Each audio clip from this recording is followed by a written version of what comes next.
सनातन संस्कृति बहुत महान रही है और महान है। जब सनातन संस्कृति के अनुसार जीवन था ना, तो बीमारियां नहीं थी ना, लोगों के जीवन में दुख था। जब बीमारी नहीं तो दुख नहीं, और दुख नहीं तो जीवन का आनंद। सभी जीवन का आनंद पाते थे।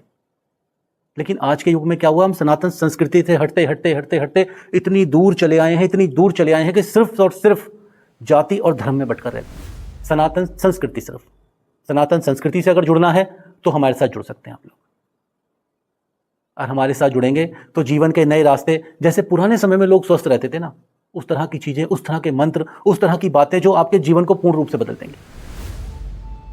जय श्री श्याम। सनातन, बहुत नाम सुना होगा आपने, सनातन संस्कृति, सनातन धर्म, सनातन की बातें। लेकिन सनातन संस्कृति है क्या? सनातन संस्कृति वो सर्वशक्ति रही है जो पूरी दुनिया का जिसने निर्माण करा।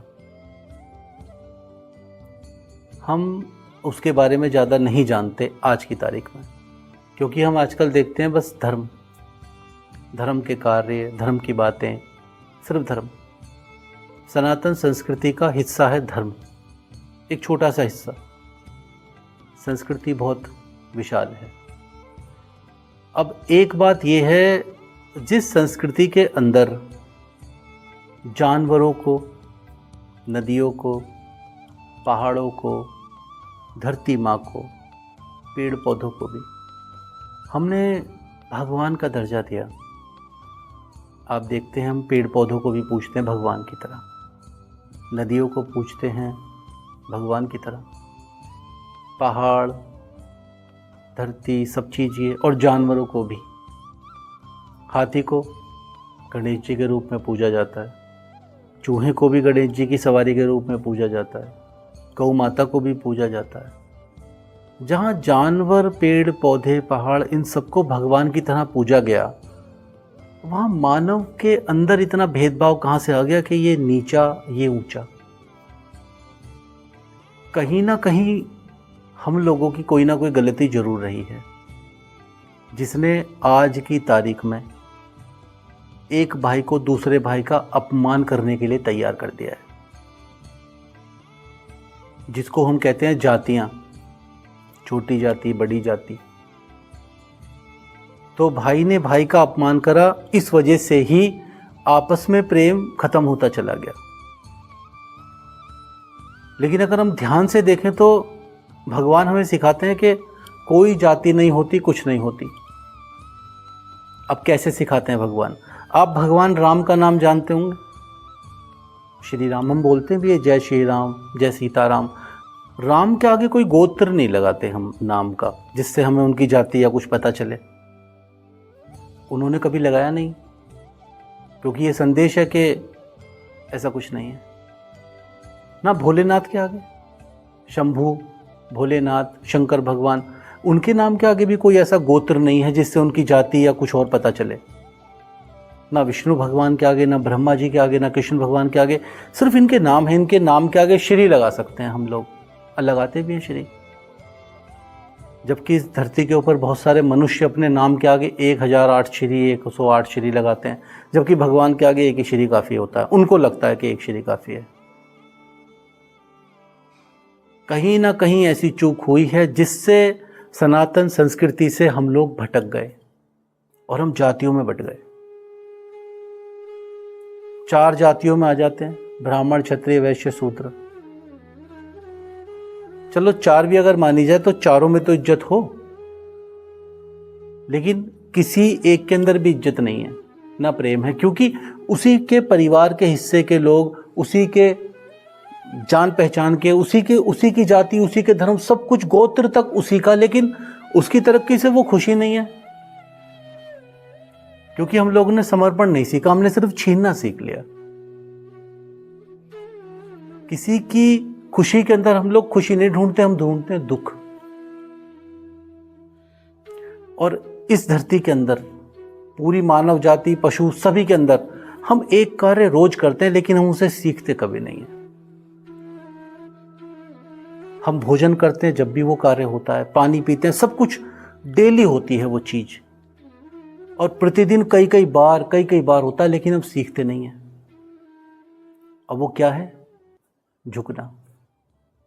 हम भोजन खाते हुए आप बिना झुके भोजन खा ही नहीं सकते।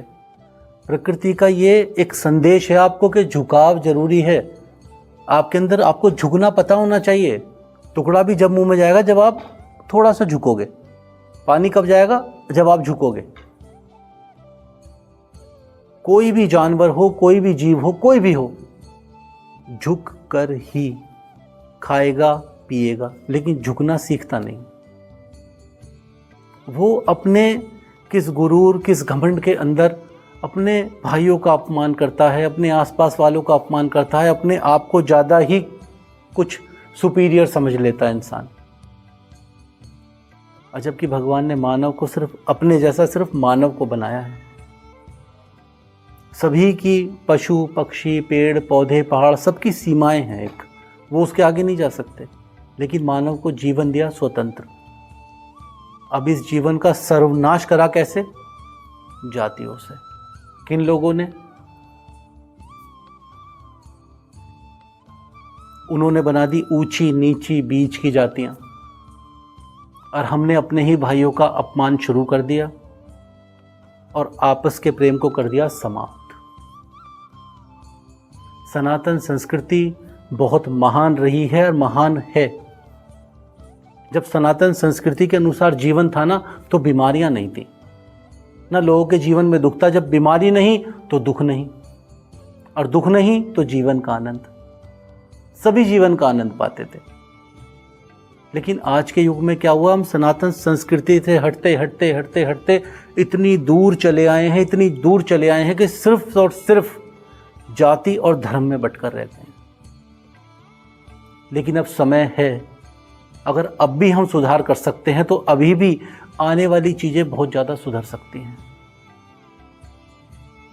अगर सनातन संस्कृति के अनुसार जीवन को जीने की शैलियों को बदल दिया जाए, जैसे हमारे बुजुर्ग करते थे, जीवन जीने के तरीके, खाना पीना, हर चीज संस्कृति के अनुसार चले, तो आज भी बहुत सारी चीजें ठीक हो सकती हैं। सबसे पहली बात, आप सबके अंदर प्रेम जाग जाएगा। आप सोचो, अगर जाति ना हो, कोई धर्म ना हो, कितना अच्छा लगे कि आप पूरे तरीके से आजाद, सब अपने, ना कोई लड़ाई, ना झगड़ा, ना कोई द्वेष। क्योंकि जब ऊंच नीच का वो पैमाना ही खत्म हो जाएगा तो सब बराबर हो जाएंगे, और जब बराबर हो जाएंगे तो एक दूसरे के लिए मन में प्रेम होना चाहिए। लेकिन नहीं है। एक ही जाति के लोग, एक ही गोत्र के लोग भी खुश नहीं हैं, क्योंकि हम संस्कृति से हट गए।